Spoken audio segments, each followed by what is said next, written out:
We're live. This is Senate Appropriations, and now we're starting our testimony on the FY25 budget. And we thought we'd start off with a small part of the state budget, and that's the Agency of Human Services.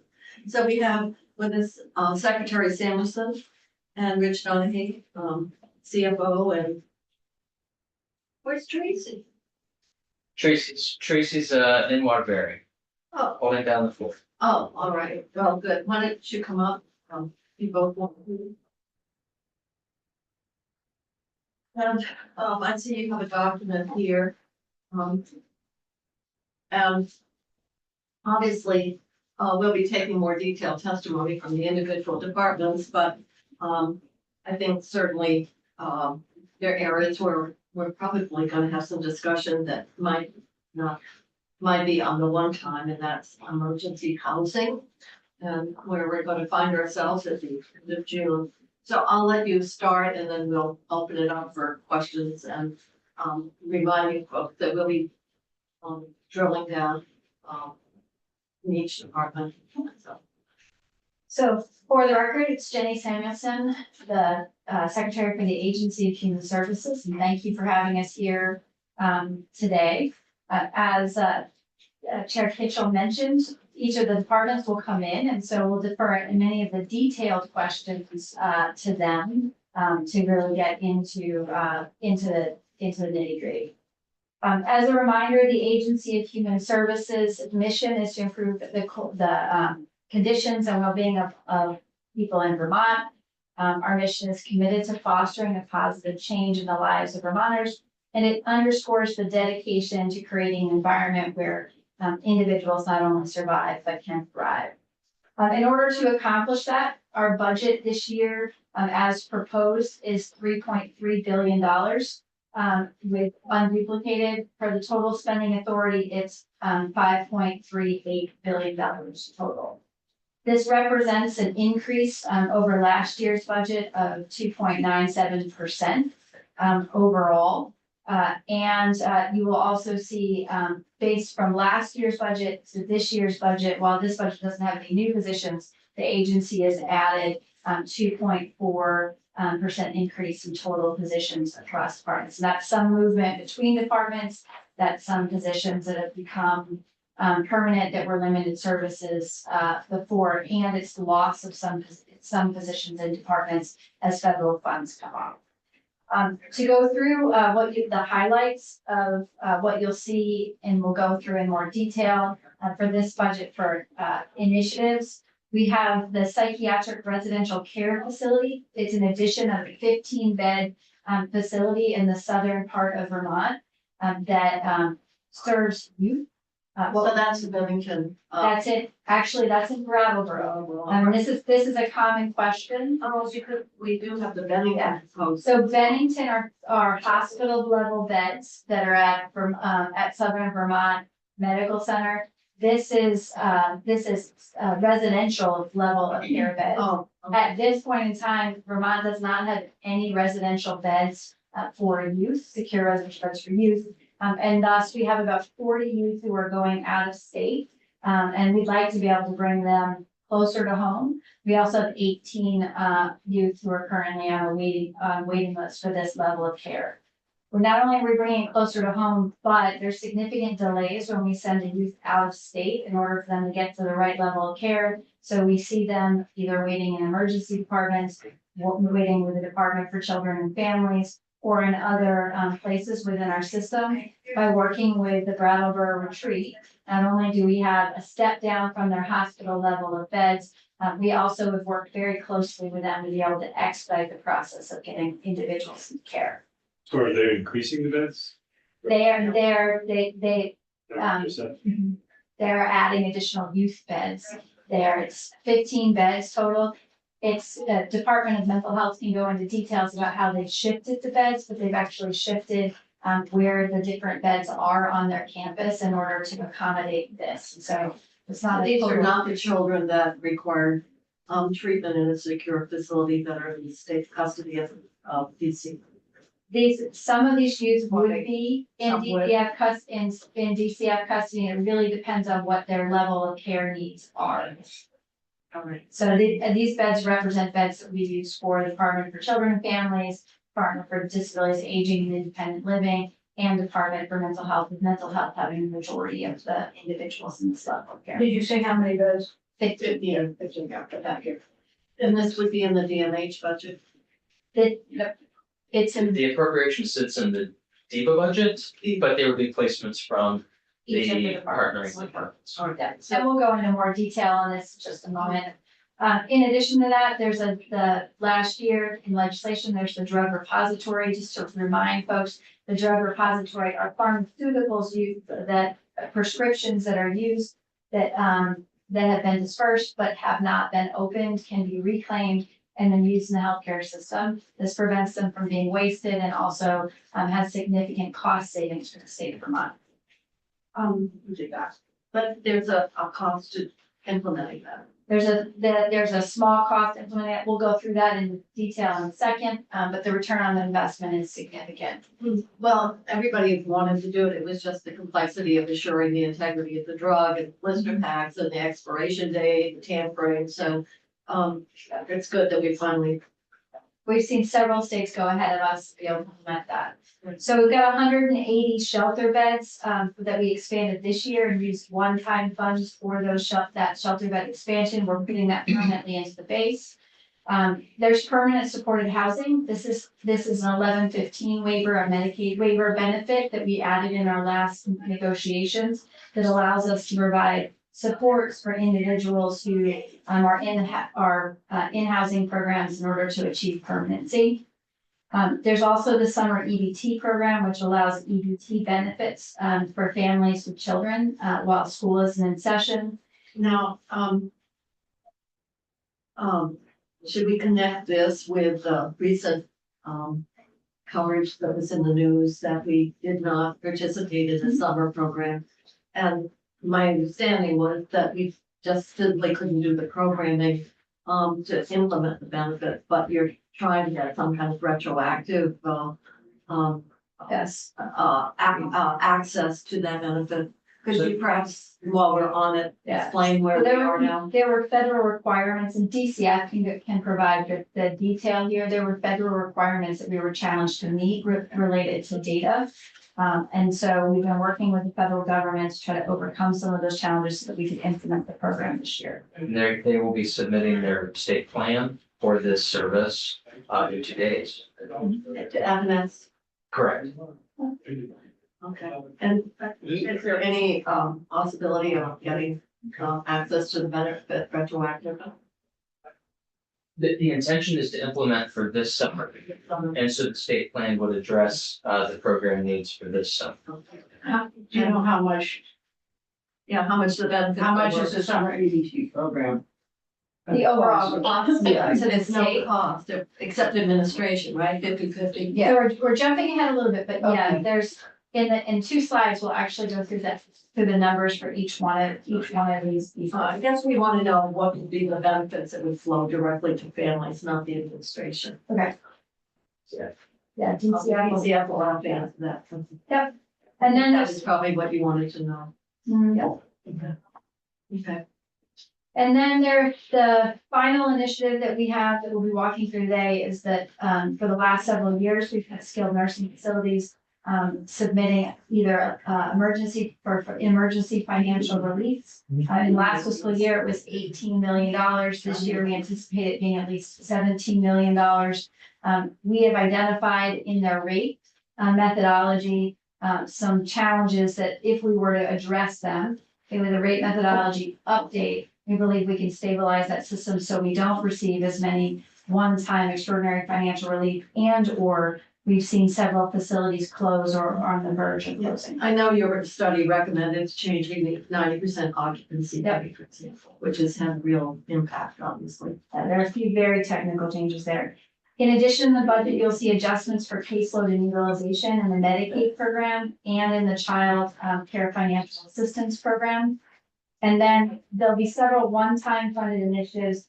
Those include the implementing global budgets in preparation for in Medicaid for hospitals for a pilot group of hospitals this year. And then emergency assistance in the, general assistance housing program.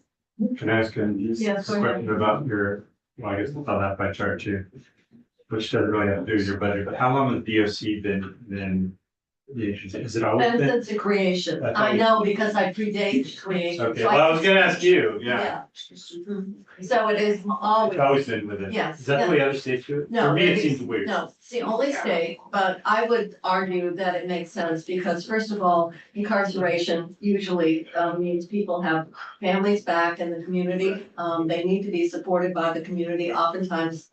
If they're women, their children are in child welfare, so there's a tremendous intersection between the populations in DOC and the population served in other programs. So Vermont, actually, this is part of the ad that Vermont really perceives, even though someone may be incarcerated, is really within the context of that human services orientation. But other states haven't taken our lead on it. No, but They- this was put in place when Governor Davis was in office, the umbrella system.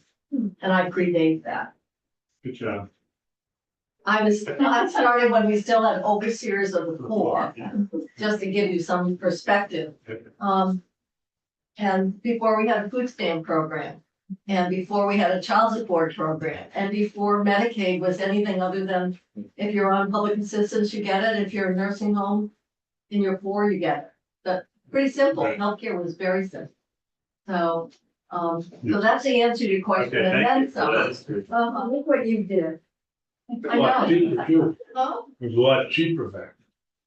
well, Health insurance was cheap. It was a relatively cheap item to buy. Like when I started down in Bennington in 71, we offered health insurance to every employee, fully paid.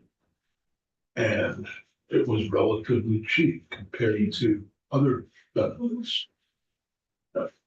Now, Well, obviously, that's see what's a lot. happened. It's all because, you know, it's all because of advancements in technology, advancements in pharmaceutical, because- advancements in. Saved us. well, all it's- kinds of- advancements are some part of it, but it's also the profit motive of many of, particularly pharmaceutical industry. And what hospital and the insurance industry are trying to control their profits by limiting. Well, people And look, so I think part of the mess is really created by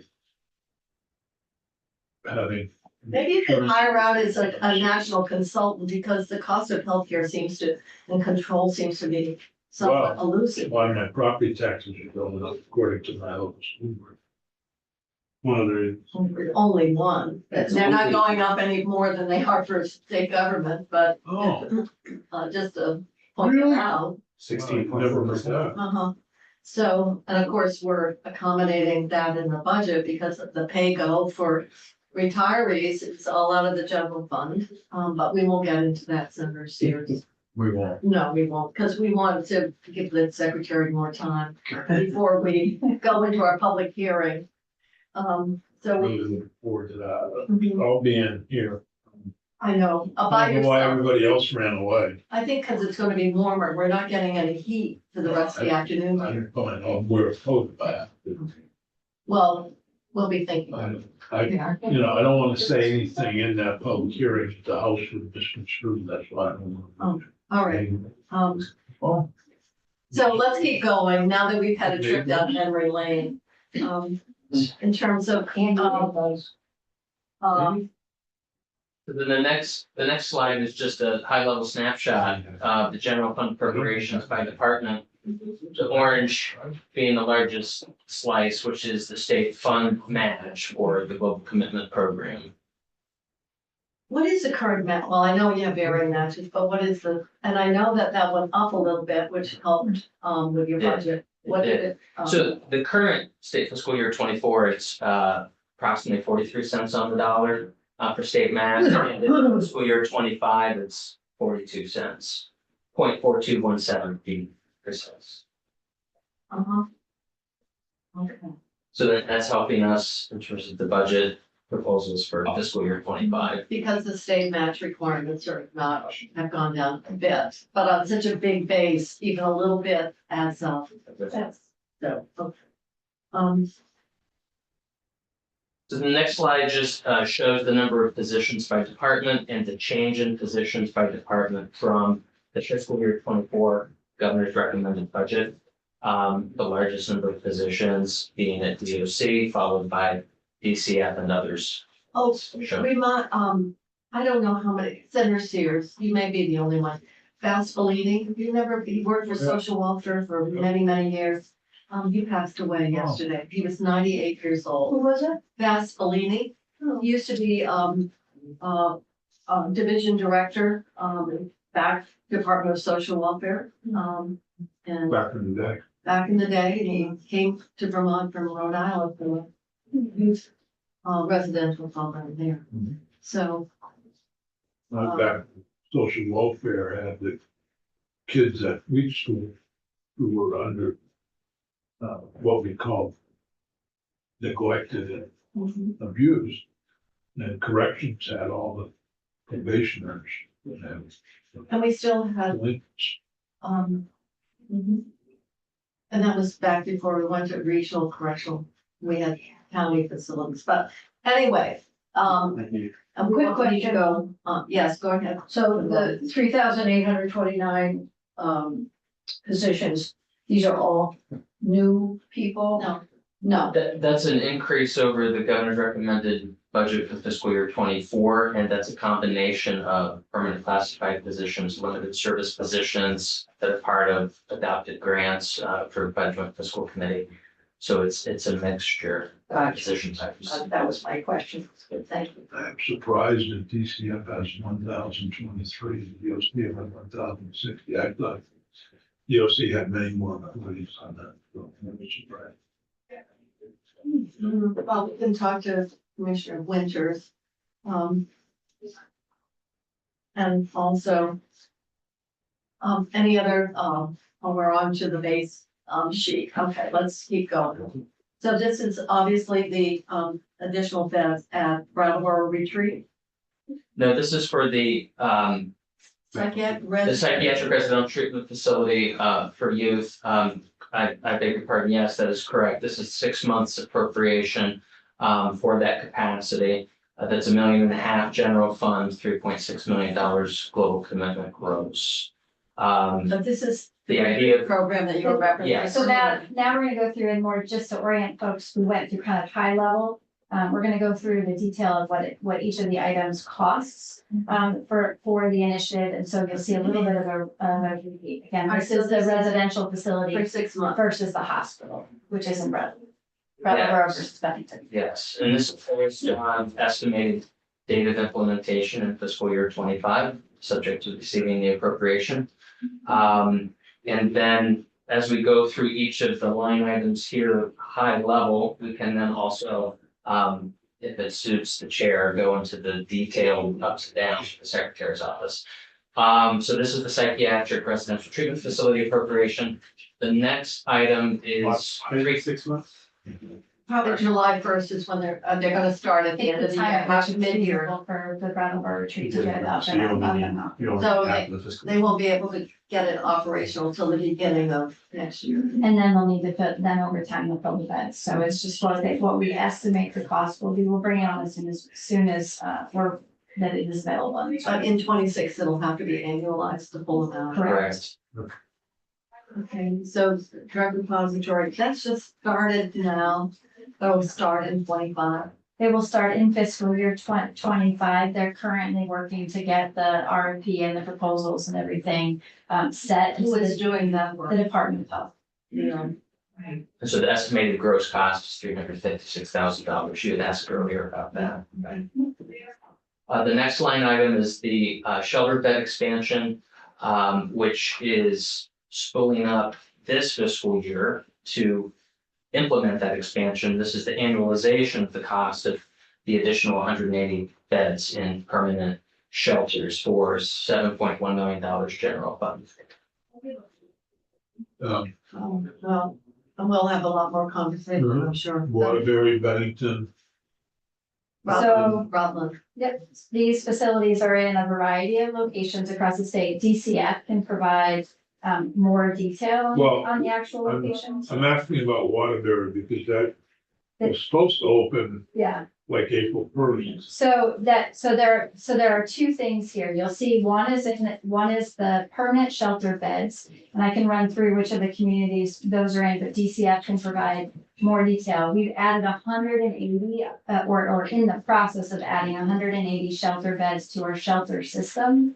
What we're talking about for Waterbury are temporary shelters that would be established as pilots across the state as we address the current So it's not housing. necessarily at that And that's in particular one, location. right, and that's in one time, but what you're speaking of for Waterbury is in BAA and in one time. Right, no, I know that, and then, but the plan is for Waterbury to have the beds somewhere else, Long term. longer. Long term, that is correct. This represents shelter beds in Montpelier with Good Sam that they put in place this year. In St. Johnsbury through the Northeast Kingdom Community Action. It includes youth and adult emergency apartments in Brattleboro through youth services. It includes Champlain Inn, which was closing. And so they were able to stabilize that and keep that as shelter beds in that community. That's in Burlington. It's a conversion of the youth shelter in Burlington from a seasonal to year-round shelter. Those will all be either are or will be in place this fiscal year. In addition to that, there's beds going into Brattleboro, Hartford, and Rutland, all of which are targeted to be permanent shelter beds. So again, the difference here is these are permanent beds that would continue to be in the system on an ongoing basis. I'm not looking at Bennington, I was under the impression. They are working in Bennington with in the BAA and with one-time funds to get that up and going. So Yeah. the, So these are projects that were funded this year. The Bennington is a project that is in flight and then they're working on developing. so the first group that you mentioned are all existing shelters that were expanding. These are all existing shelter providers who are expanding their services. In some cases, they may have added additional beds, in some cases. And then the additional- next group of three that you mentioned are trying to site new shelters. Permanent. Permanent. That they are in the works with new permanent shelters, correct? And again. My only concern is that an expansion of existing service, I can see you getting through. Every time we, even the attempt now in Waterbury, to open anything meets community resistance to a place that you can't get it done. Yeah, as you've seen in your community, the Agency of Human Services does face significant challenges with Yeah, site. I'm 10 months in Superior Court, Um, or you can open something. so, the BAA, that's where we had, 4 million, that's what you're referencing. There's here. $4 million in BAA to get temporary shelters, and again, we're working with communities. The Department for Children and Families can provide much more detail on the housing plan. Because of the community support issues, I think that you will find that they've got a plan and they're happy to speak with you about it until they actually got in place the support, the location, a provider, in addition to the funding. I think they'll be more circumspect because oftentimes when I put it out to communities, without doing the appropriate public conversations, it becomes challenging inside. Senator Strong. So how many new shelter beds have we added in 24 and proposed for 25? So what would the total number be? For permanent shelter beds, the total number is 180 across both fiscal years, with almost half of those already open. And this proposal of $7.1 million annualizes the cost for this 180 permanent expanded shelter beds. Builds it into the base budget for fiscal year 25, so that capacity can be maintained. And they're working with communities to bring on temporary shelters in addition to those 180 beds. So how does that compare with the two previous years? Oh, I mean, are it's we actually growing every it's year? actually expanding shelter capacity and hoping to reduce the reliance on motel rooms. Correct. That's what we used during the pandemic, is motel rooms. I thought you just talked about the Shelburne Inn or something, or. The Champlain in Burlington. That sounds like a motel. No, it's not now. It's not, so one of our successful models that we've had across the state that has allowed us to convert into shelters, or in some cases, in success stories to permanent supported housing, has been the conversion of hotels. And I think one of our goals is to continue to work with hotels around those both shelter and permanent supported housing projects across the state. And that's one, Champlain Inn is one of them. The old Hope in Burlington is another The one on that the was very funded. Montpelier Road. The one on Barry and Montpelier Road, and again, cost-effective way to convert and begin to address the unit deficit that we have for both permanent supported housing and shelter that's in the state. The only comment that I have is, as we're looking at this level of spending and the problems that we're having with shelter and the amount of money that this is taking, it doesn't come without an impact.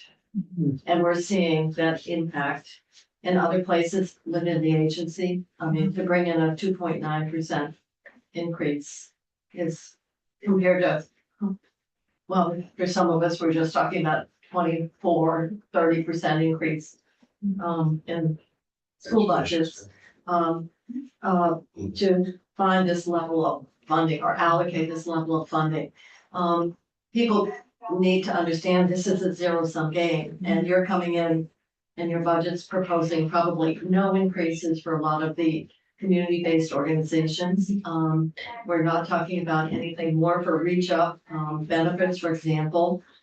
We did do an AABD increase in SSI supplement a couple of years ago, first time in 20 years. And the only reason I'm bringing this up is as we're putting more spending in one particular area, it's not without collateral impacts other places. And so we got a lot of focus on one particular need, but sometimes we forget that that comes at the cost of some other areas that we are not funding as part of that process. And you don't even need to respond. I'm just editorializing in terms of the dilemma for those of us sitting around this table, because I remember a number of years ago, someone was advocating, and that's why we have that report on unfunded mandates, is because this person said, I'm coming in to advocate for what I want, but I don't have a sense of what I want and asking for how it fits in with everything else that's out there competing. And we're gonna see it this afternoon at 3 o'clock. It's our first public hearing. So I'm just bringing it up. The big problem I have is we're creating shelter beds, new ones. And we have nursing homes that take care of our elderly that are closing. And without some subsidy for them, we're gonna keep losing housing for our elderly folks. And where do you go when you're 80 years old or 90 and you're in a nursing home? Well, look at the bottom line, Senator So I was Steve. just gonna take, that's a great Look segue. at the bottom line. It's a Right great up here. segue. We're increasing, in addition, we're putting almost $10 million into increased reimbursement for Yes, nursing homes. but it's still taking money, like you said earlier, a few minutes ago, away from all these other mandatory programs or programs that we put in place over the years to take care of people, so that we have enough money to take care of questionable. Well, we won't go down that road right now. Let's keep going here, because it's a longer conversation. So shall we keep going through your list? Sure, so the Just to be, by the way, Bob, the 80's not that old. Very,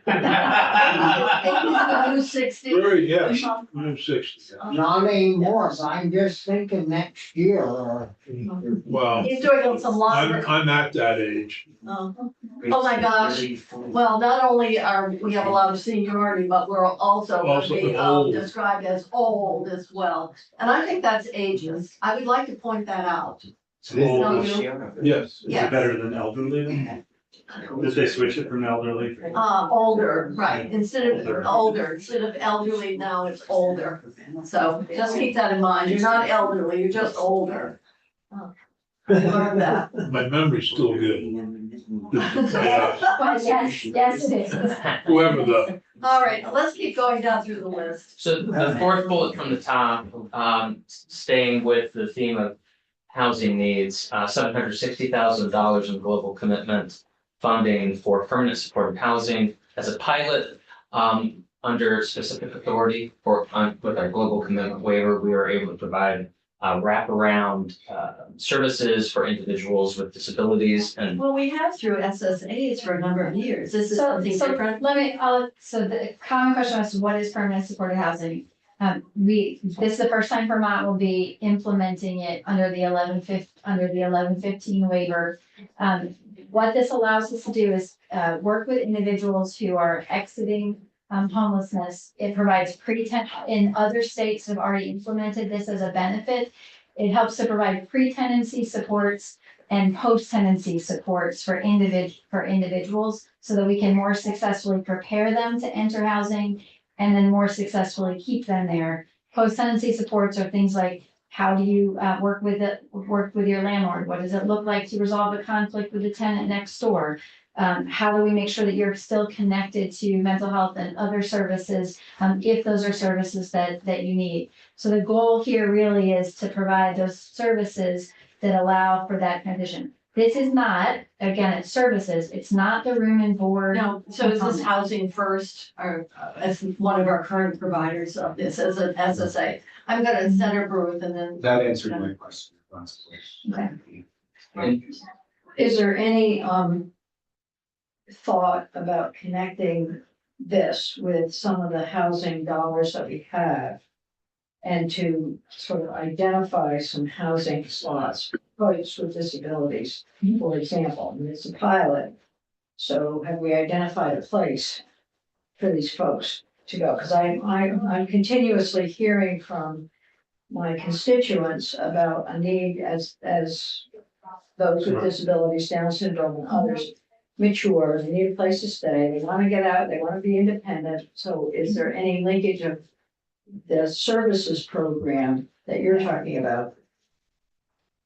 So what's the population? So I want to create a Yeah, distinction here. This is permanent supportive housing, again, most often used for individuals moving in from unhoused into being housed, and typically working with populations that are, have experienced mental health, substance use, and chronic homelessness. We are, through the Department for Disabilities, Aging, and Independent Living, looking at alternative types of programs that would support housing type programs that would support individuals with disabilities. As those of you who pointed out, you've been around for a very long time. You know that as we moved from programs like the Brennan Training School, we moved into only offering really one type of housing arrangement for individuals with disabilities. Looks a lot like foster care for children, but instead Shared living. shared living providers. We've come to a point in which we recognize that many of the individuals that we serve are looking for other alternative models. They want to live with their peers. They can't now because you can't. They want to live in communities, and they want to be able to share providers. And so we are exploring different types of housing arrangements for a vast variety of kind of options for individuals with disabilities. I want to distinguish that from this. This is more permanent supported housing, typically focused in on housing permanency. So it's, but you said it's here individuals with disabilities, but you referenced. It can be it can be individuals with disabilities, but it's not a long-term residential treatment program. As a matchable expense under the waiver, these have to be eligible populations, individuals of eligible populations. And this allows us to leverage $320,000 Are there other of general fund. supportive housing providers? Obviously, we think of, you know, We're evaluating the current programs that we have to see whether they would qualify underneath this. we do have some that are SSAs now. And reimbursed for work, What's that stuff then? specialized service agencies. And they generally serve people with intellectual or developmental disabilities. Yeah, and it, That would be a similar population. But there's a housing first group as well. Also got SSA designation for Medicaid reimbursement. yeah, I want to reinforce when there's other states when they're talking about disabilities, it's not just focused on those with intellectual or physical disabilities. It's also mental health, substance use, and chronic homelessness. And sometimes corrections, that population have also been served by these programs. Correct. And again, unlike some of our SSAs who provide permanent housing and supports that are already matchable because they're services that are funded under Medicaid, this fills a gap to provide more of those housing permanency supports like tenancy and other types of supports. Similar to what we might see in the Pathways program, Chair, as you had mentioned, for the Department of Corrections, individuals leaving corrections who are not housed, similar to those folks who are exiting homelessness and need supports beyond the moment in which they are housed in order to stay housed. Okay. And just to reiterate that this is a pilot, it's a 6-month estimated need, and it's scalable in future years, pending available revenues and policy priorities. Well, I think it's reflective of the testimony and experience to date, and that is, it takes more than just people need, once they get housing, to maintain that housing. It really does require some additional oversight. We're also hearing, which is totally different, but a number of times we've heard of individuals who have been moved from hotels or motels into permanent housing, have friends come and visit, and then they move in essentially into those apartments and jeopardizing the housing. So this, I would assume, could perhaps be early intervention to avoid that from happening, or make the stay only a couple of days as opposed to long term. I think that's a perfect example of the post-tenancy supports that we're talking about versus, I think oftentimes folks think about them as being Medicaid eligible services that are already funded, which include things like housing for individuals with disabilities and the wraparound supports and those types of housing. So this really is that move into permanent housing. So Pathways has written, of course, they'd like more money, but this is, for example, a line of business that would support their work, or they could. We're evaluating the current programs that we implement to see whether they would be eligible so that we could match those dollars. And so that analysis is ongoing. Again, this will be implemented in the latter half of the next fiscal year, as we are currently getting proposals from community organizations and others interested in implementing this benefit. It's also worth noting, again, I think the question was going to come up about whether this covers room and board.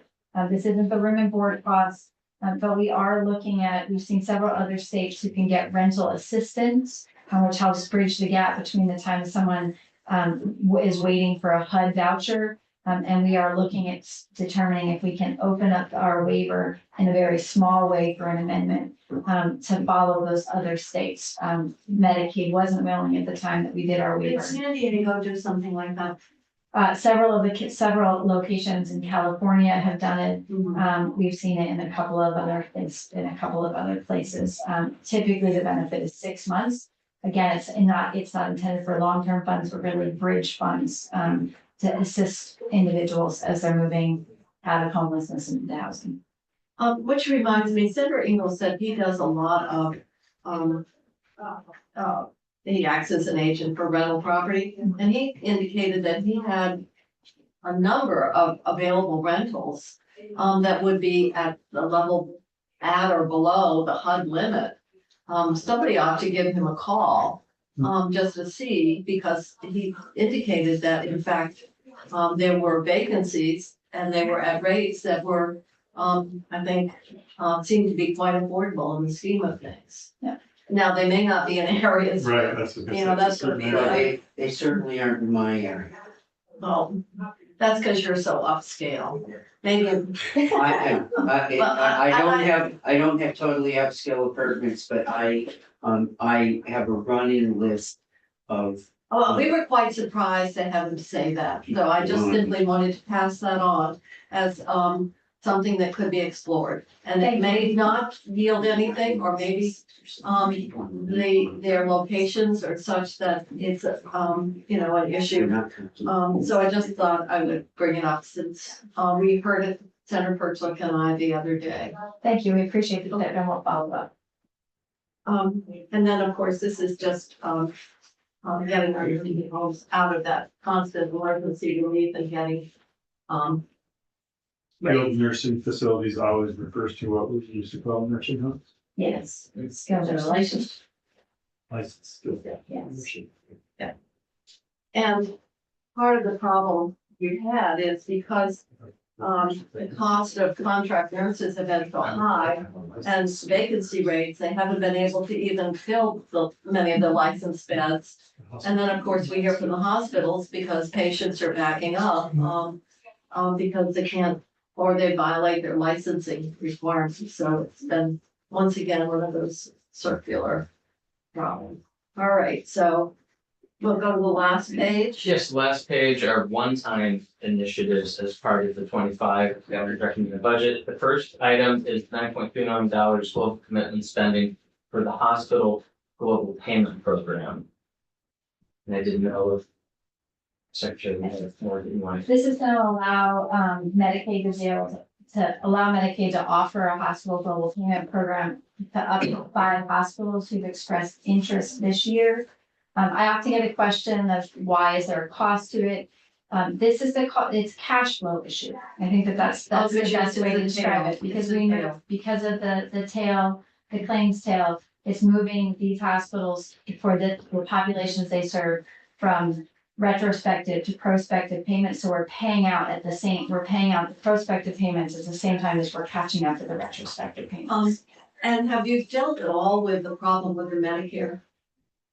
With the, Right, Which, and certain global payment, is adequate. I know that there's been concern about, obviously, theoretically it's good, but a lot depends on how the global payment is calculated.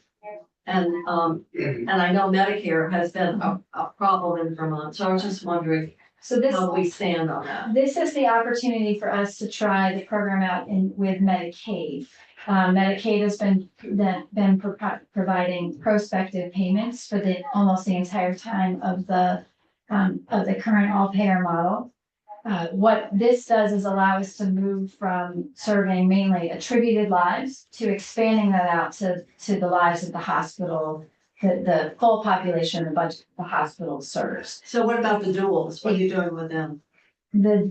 That's a great question for Diva, as they come in to talk about it. Again, they're moving through a budget. The goal in the future is that the budgets would be set based on the services that a hospital provides versus individuals being attributed. So they would look back at all of the Medicaid reimbursement to that hospital from the previous year, rather than looking at first the individuals that hospital serve and then at how much those individuals serve. So it's a different framework than our all-payer model. This gives us a year to test the global budget in the Medicaid program, which has been more innovative and predictable payer, before we begin the process of looking at how to implement that in the Medicare program through the demonstration that we're applying for under the AHEAD program.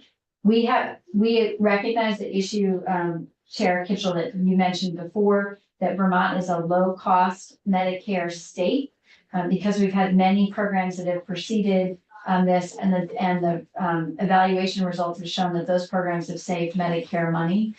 Before we enter into the AHEAD model, which would be Medicare's option to participate in Vermont's global budget program, we will go through a negotiation phase, and that negotiation will really, I think, we're all looking heavily at that. That negotiation will determine whether we actually enter into it. So the first component is applying. The second component is looking at what they offer us financially.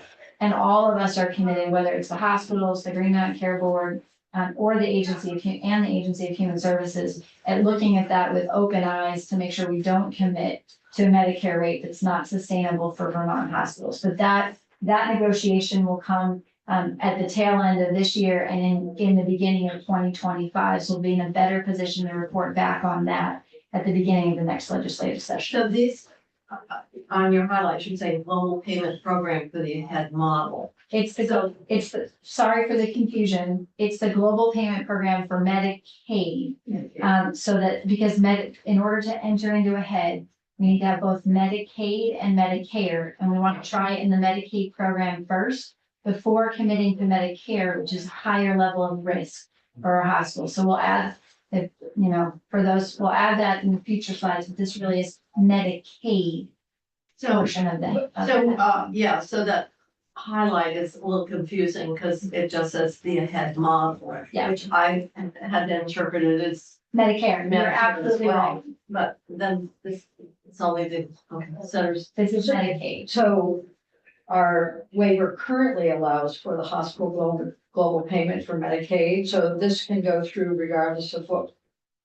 We don't have to do anything, or we do have to do something to allow for this to happen? That for this, we need the appropriation in order to move forward. We've got the We have policy. We already have the We have the waiver in authority. place, so we can do that. We have the authority under the 1150. But we don't have that yet. The only way for Medicare until we have AHEAD. Correct. And I do know that working with the House, I know the House is looking at the Medicare shared savings. I was gonna put that into one of my bills, but they're working on it, so. we're gonna have- That comes with a price tag. It does come with a price tag, you're absolutely right. That's why they're doing it. Well, good luck. Hey. They're just, Let them do it. well, they've got an awful lot of policy initiatives that they're gonna have to try to accommodate within their budget. Exactly. We wish them well. Because certainly emergency housing is gonna be one. I'm very sympathetic to that Medicare, when you move and you turn 65 and the cost sharing. And all the applied income calculations are very complicated and time consuming. And so, there is tremendous disparity in terms of the, level of the, healthcare benefit, for people who go into Medicare. But it comes, last I knew could be up to 11 million. There were 4 or 5 different options on the table with varying different ranges, and You don't have to go the full way, so you can make some progress. But it's a group that people haven't thought about. It's kind of almost like the AABD population in terms of what happens. Because there's been the focus on other, and, the cost for, through the regular premium program. But anyway, we'll see how they accommodate all that. And so this is the youth inpatient, this is to $1 million for a startup at the retreat. Yes, it's a no, supplemental this is startup at at Bennington. SVMC. Oh, this This is is Paddington. This is hospital level of care, Oh, inpatient. inpatient, Okay. and that is in Bennington. Bennington, not to cause confusion between the Bs. The residential is in Pay attention to the Brattleboro. Oh, I actually have. Oh, good. Going well, although, it may get a certain maybe on the Act 250 issue, because they have to have an outside area, and there's a concern there. And as a reminder, this follows an appropriation from last year, and this is just the supplemental funds to get it off the ground. Is the funding for the other 100-bed, maybe it's 45-bed facility at the nursing home, is that in the budget. DOC population. That is in the budget, but it doesn't, the goal had been to implement this year, and so it's currently in the base budget.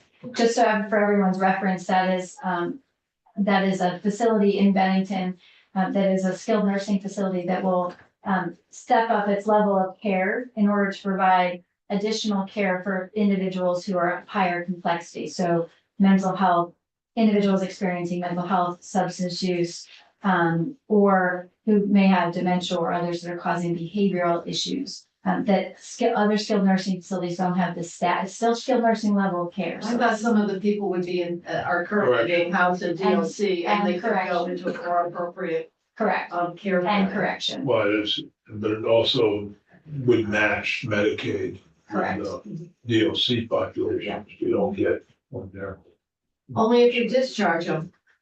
Well, and that's the second thing we're potentially opening the waiver for, is to be able to provide Medicaid, transitional services prior to Some of them discharge. may not be able to discharge because they're life without parole. What they used to, what we set up years ago was to discharge them during the time that they were getting their surgery or whatever, and then readmitting. So we worked out a way that they technically were not incarcerated to get the match.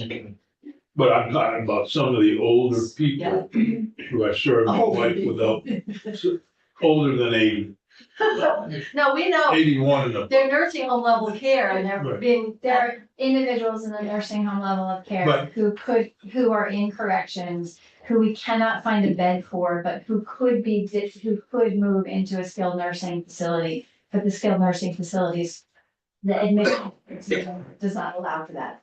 This facility would allow for that. And the juvenile program, 4 beds in Middlesex and 3 beds in Brattleboro is in the budget.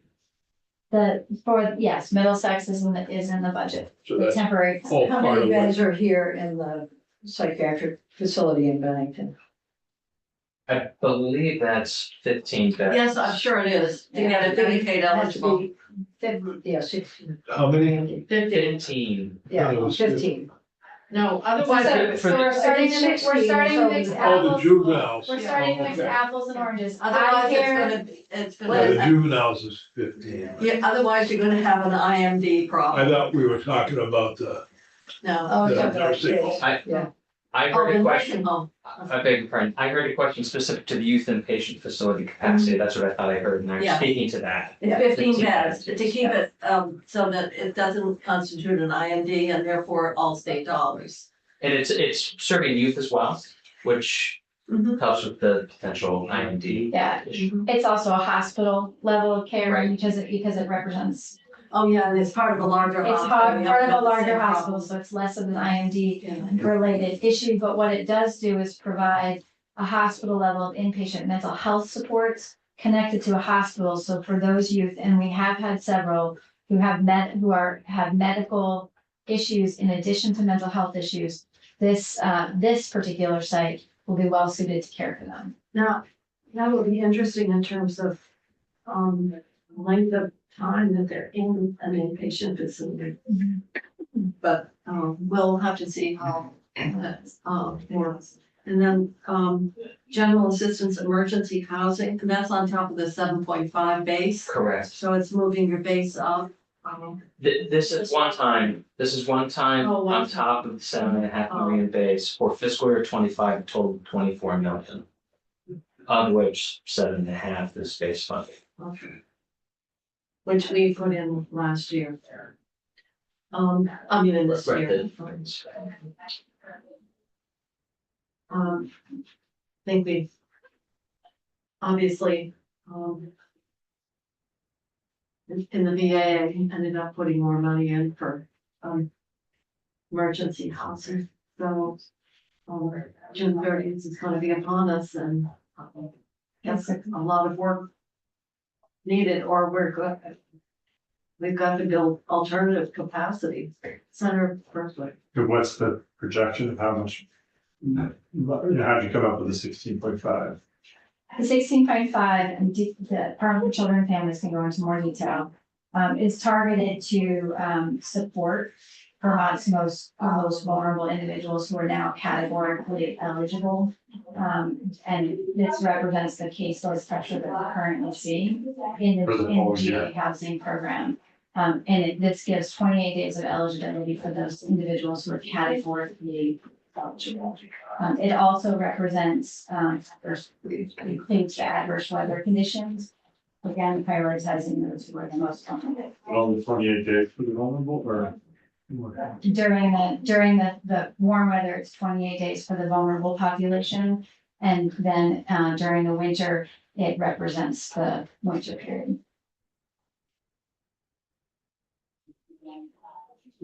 Is there national, this is a nationwide problem, it's not just for one. Oh, yeah, Seattle's been terrible. Is there any national effort at the federal level to deal with any of this problem?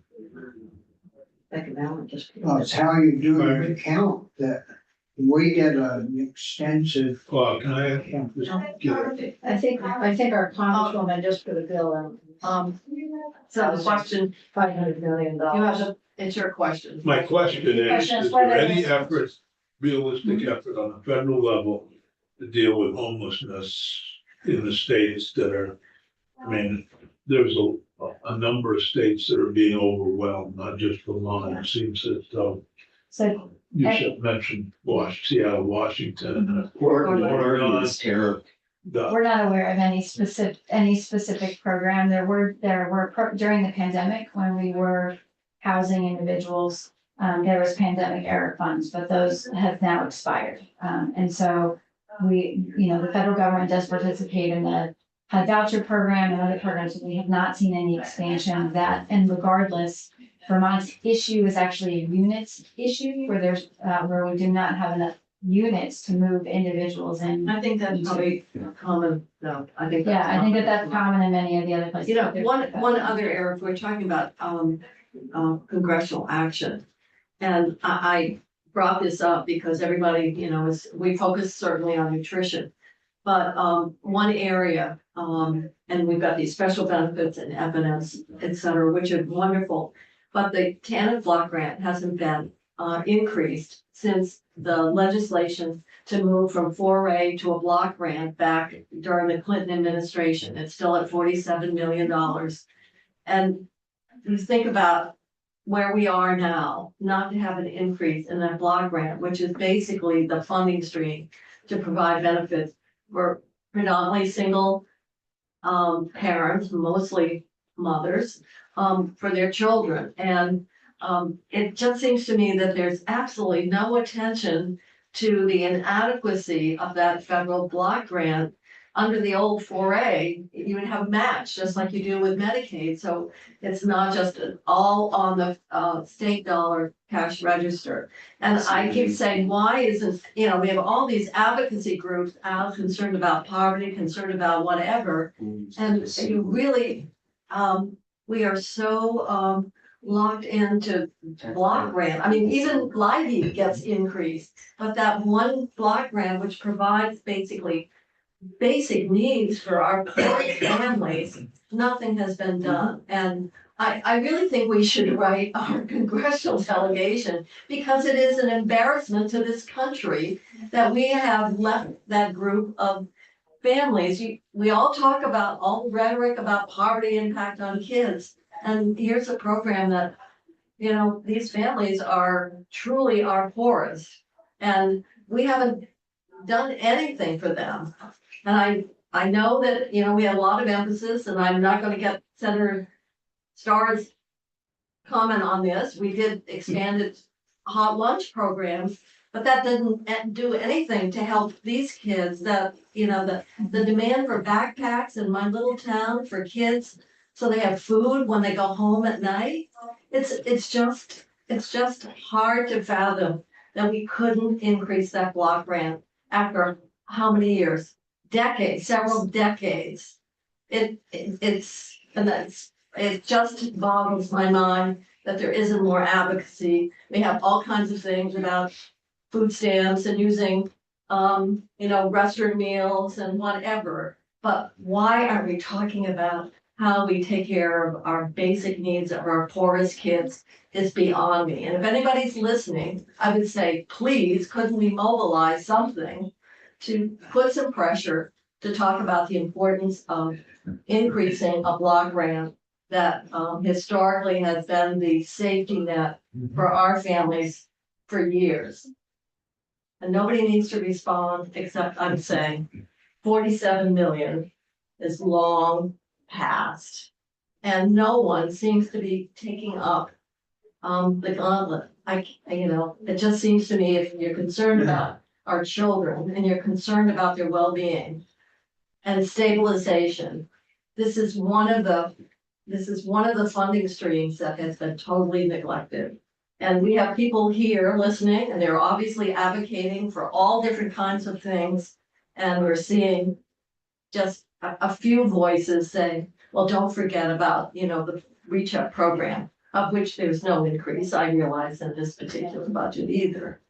But it's something that maybe we should try to do something to put this on the radar. I'm not even sure that our congressional delegation would really know about this. Can pass a resolution.